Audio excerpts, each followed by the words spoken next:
Assalamu alaikum wa rahmatullahi wa barakatuh. Can you feel it?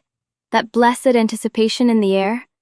Ramadan is just around the corner, and if you're like me, you want this Ramadan to be different, more focused, more meaningful, more transformative. But here's the truth I've learned. A successful Ramadan doesn't begin on the first night of fasting. It begins now, in the weeks and days before. The Prophet Muhammad would intensify his worship in Shaban in preparation for Ramadan. So today, I'm sharing with you 10 practical and spiritual steps you can take, starting today, to prepare your heart and your home. This is your ultimate pre-Ramadan checklist. Let's get you ready to not just observe Ramadan, but to truly embrace it. Step 1 is non-negotiable. The heart check and reconciliation audit. Ramadan is the month of taqwa, God consciousness, and a heavy, burdened heart is the biggest barrier to that connection. Start by sincerely seeking forgiveness from Allah. Say your istighfar. Then, look at your relationships. Is there a family member you haven't spoken to? A friend you had a falling out with? Swallow your pride. Make the intention to reconcile. Send that text. Make that call. The goal isn't necessarily to restore everything perfectly, but to clear the resentment from your own heart. Enter Ramadan with a heart that's light, open, and ready to receive mercy. Step 2. Set clear, soulful goals.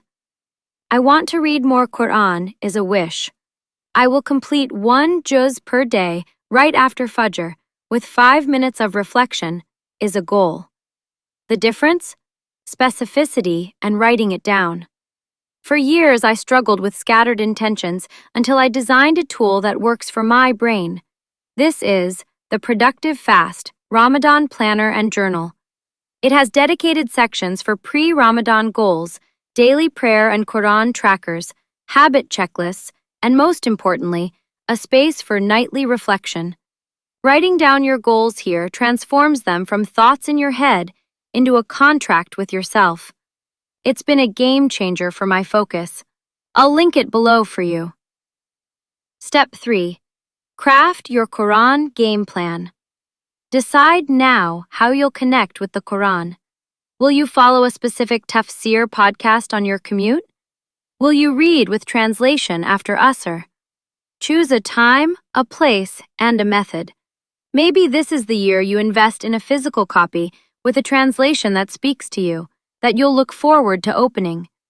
The plan eliminates daily decision fatigue and ensures the Qur'an gets its rightful priority in your schedule. Step 4. Organize your financial Sadaqah. Don't let Zakat or charity be a last-minute stressful scramble. Calculate your Zakat now. Research and choose 2 or 3 trusted charities you believe in. You can even schedule online donations for the last 10 nights right now. When your giving is planned and intentional, it becomes a peaceful act of worship, not an administrative headache during the most precious nights of the year. Step 5. Gradual physical and dietary preparation.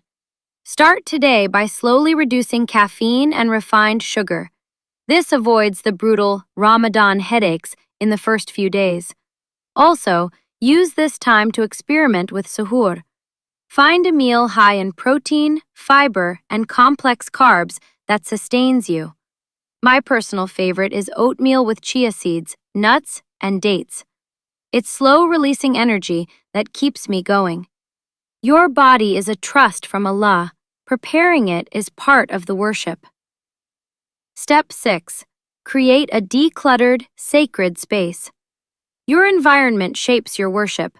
Deep clean your home, especially your prayer area.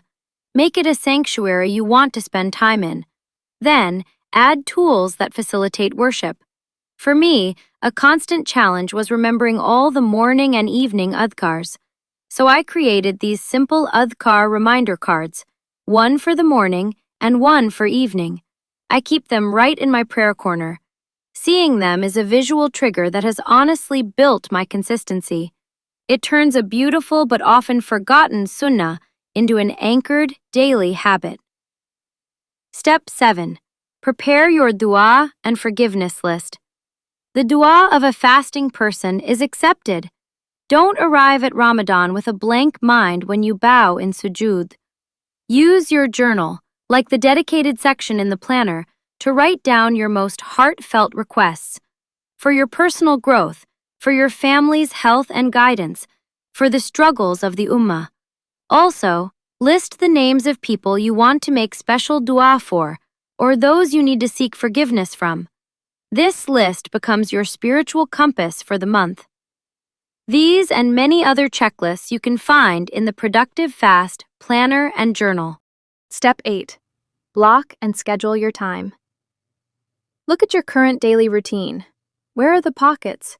Can you wake up 30 minutes earlier for tahajjud preparation? Block that time for Qur'an now. Schedule your most demanding work tasks for when you typically have the most energy. Actually write rest into your schedule to protect it. When you plan your time, you protect your worship from being swallowed by the urgent but unimportant. Step 9. Plan for family and community connection. Get your household excited. For children, Ramadan can be abstract. I created Welcome Ramadan, a journal and activity book for Muslim children, to help them understand the blessings, track their good deeds with fun stickers, and engage with puzzles and stories. It turns Ramadan into an adventure they're part of. Step 10. Create the environment. And don't forget your wider community.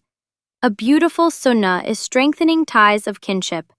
In the week before Ramadan, I love sending out these Ramadan and Eid greeting cards.